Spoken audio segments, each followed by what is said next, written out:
Hello friends नमस्कार। आसतु आज आम बिस्किट केक बनइबा जोटा भी बिना ओवन रे आउ कड़े रे भी बनइबा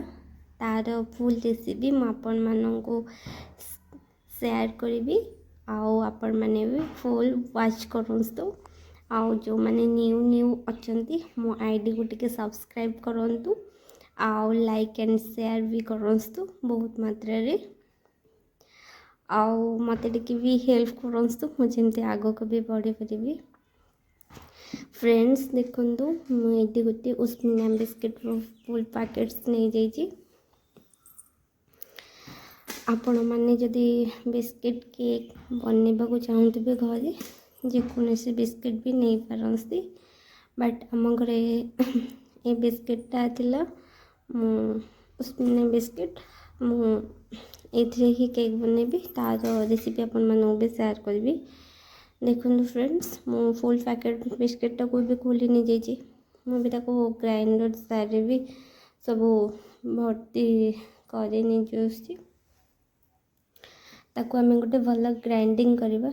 बिस्किट जेहेतु मीठा भी अच्छी देन ता सहित आउ टे मीठा करने मुझे चीनी ऐड कर अल्प किसी मात्रा रे देखु एटा तो ग्राइंडिंग कर आपण मैंने देखिपारे पूरा चिकन करके मु ग्राइंडिंग कर देखो मो हाथ भी आपण मानक देखो बहुत पूरा चिकन भी हो जाए। एतिरे आमे ऐड करवा क्षीर क्षीर में ऐड कर क्षीरटा है गरम करके मुझे ठंडा कर नहीं क्षीरटा को आवश्यक अनुसार आम ये बिस्किट गुंडे क्षीर ऐड करवा जदि आणटे जदि बहलिया अधिक पतला हो भी केक बनवाई भी बहुत असुविधा लगे देन ता सहित भी बहुत टाइमिंग भी बहुत लगे मुझे आवश्यक अनुसार मु क्षीर पाखापाखि मुझे पाखापाखि हम 2 कप भली हम ये मु क्षीर ऐड करके मुझे भलसे मिक्स कर नहीं जाऊँगी मुझे गोटे देखो इनो नहीं लेमन इनो आपण जेकोसी इनो भी नहीं पारे भी मु इनो भी टिके आउ कि अल्प क्षीर भी दे नेली ताको एबे आमे भलसे मिक्स करवा स्पून ने मोर तो स्पून ने ही मते भल लगे इजी लगे टे स्पून ने ही मिक्स करें आपण माने को जो ही लगे ठीक से ही मिक्स करेंगे। देखो मु केक पाई मुझे किसी अल्प किसी काजू नहीं जाइए हूँ आलमंड यहाँ हूँ किसमिस यहाँ काजू कटाटा भी नहीं मुझे गोटे बड़ बाउल भी नहीं जाइए केक प्रस्तुत करने मुझे किसी रिफाइन ऑयलटा दे देली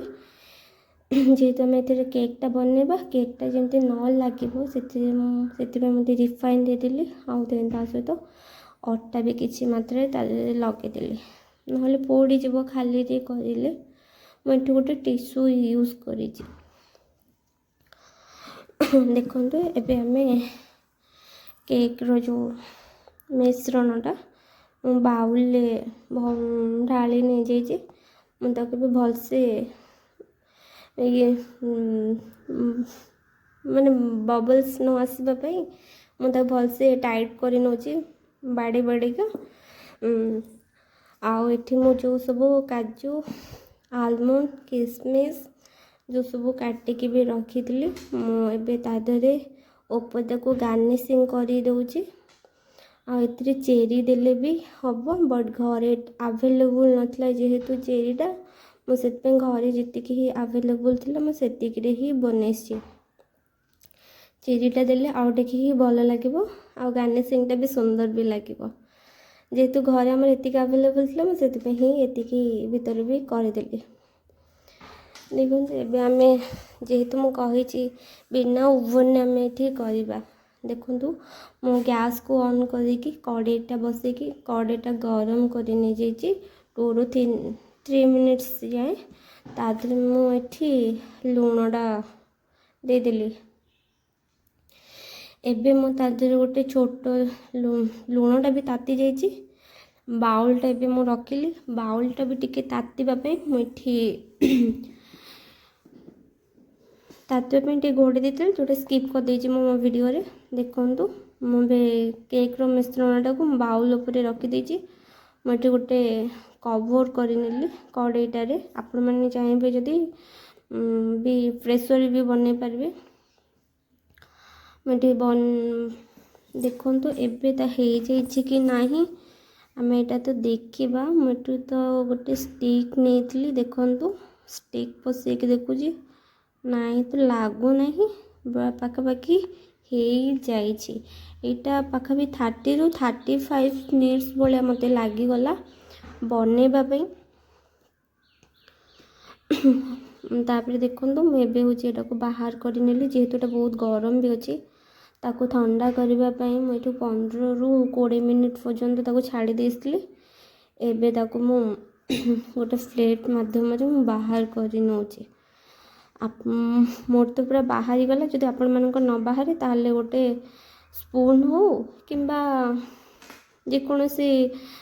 धारुआ जिनस हो बाउल भितर ही चारिपिटी बुले ने बाहरी जीव मोर किंतु ऑटोमेटिकली बाहरी गला देखंतु केकटा तो फुली मु तो केबे बनै नथली